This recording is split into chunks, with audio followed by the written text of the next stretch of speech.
Os índios incendiaram a casa de um advogado que tinha ali dentro, casa simples.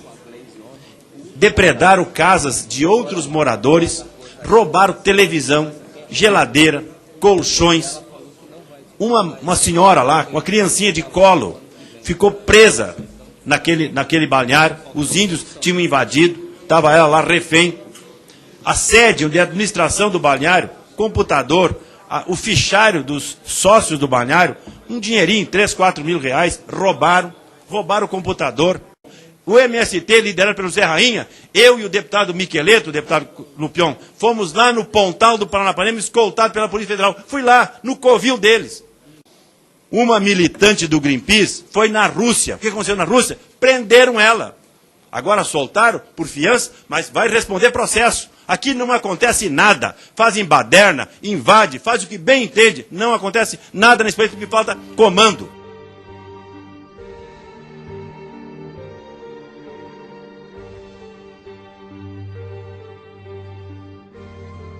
Mas quando está no meio do time dele, ele vira homem e aí não tem medo de ninguém, como aconteceu lá em São Gabriel, 4, 5 anos atrás, ele junto com o fazendeiro, armado, os caras enfrentando 2 deputados e ele ainda debochando de nós. Essa é a prática do deputado Luiz Carlos Reis, quando está junto com os fazendeiros, com os jagunços e assim por diante.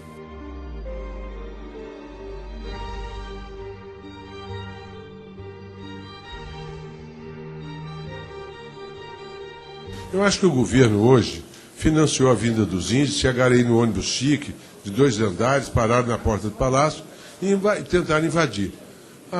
O governo tentou segurar na rampa. Né? A segurança foi para a rampa, tentou segurar, os índios forçaram a entrada e teve spray, teve troca de socos e pontapés, etc. e tal, enfim, não invadiram. Não é? O governo segurou a sua propriedade, é a propriedade de todos nós, e tem que ser respeitado. Alguns índios levaram alguns tapinhas e tal, papapá, um spray de pimenta. Aconteceu isso agora de manhã, 9 horas da manhã.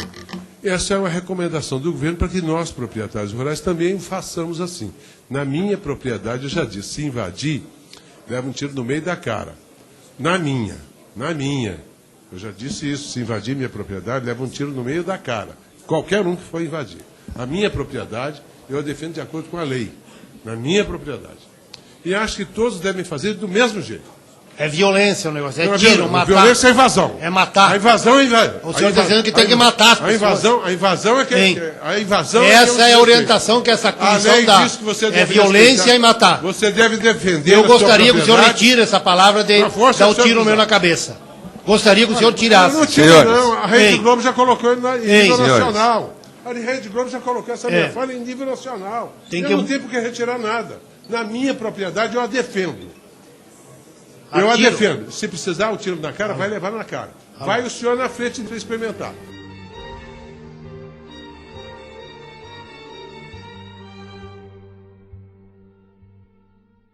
E o que temos lá são 54 índios, grande parte deles não falam português, chegaram de surpresa, botaram um fogo no escritório de advocacia, queimaram tudo, tá o escombro, tudo queimado. Tá as casas completamente destruídas. Imagina a portaria de um balneário, tudo quebrado, tudo. É vaso quebrado, é pia quebrada, cama quebrada, janela quebrada, cortina incendiada. É um vandalismo completo. Uma cidadezinha chamada Vicente Dutra, aquele povo de várias etnias, de várias raças estão ali, eles nunca viram isso. De uma hora para outra chega a 54 vândalos, bandidos, né? E quebram tudo que tem na frente.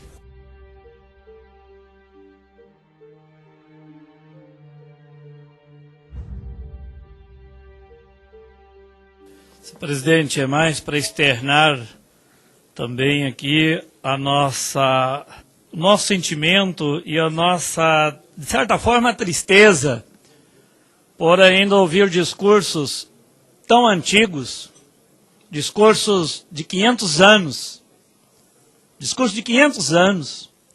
onde taxava os índios de bandidos, de preguiçosos, que não eram dados ao serviço, e ainda vão e buscam os negros, os tratam como animais, como um ser inferior, e ambos, índios e negros, continuam excluídos, massacrados, sendo assassinados por covardes,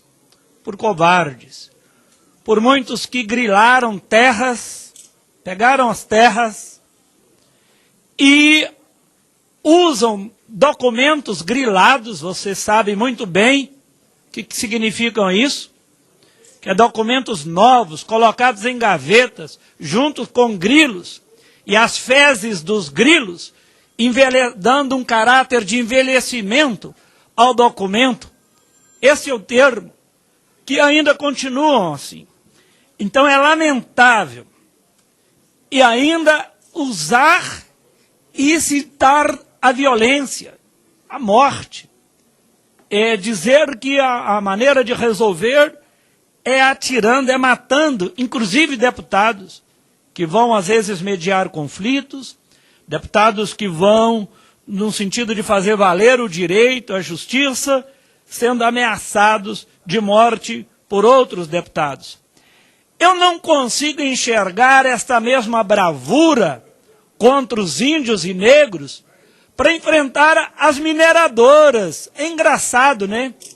Porque a gente vê as mineradoras pegando terras de agricultores, grandes extensões de terras, e aí a gente não vê esta mesma bravura.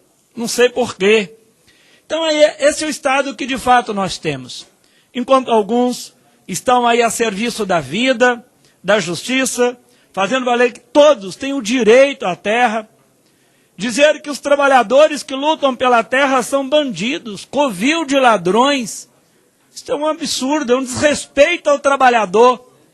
Para trabalhar nas suas fazendas e ser exploradas, eles servem.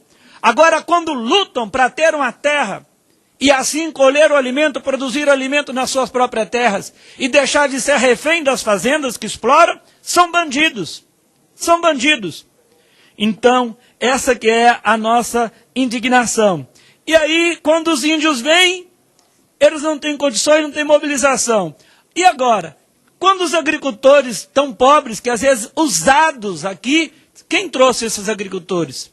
Se são tão pobres, não têm condições, que às vezes lotaram aqui o plenário, será quem que pagou também a vinda, ou bancou dos agricultores que às vezes são usados só para dizer que também estão sendo ameaçados, que o conflito entre índios e agricultores familiares, para cobertar aí o papel do latifúndio, usam os pobres.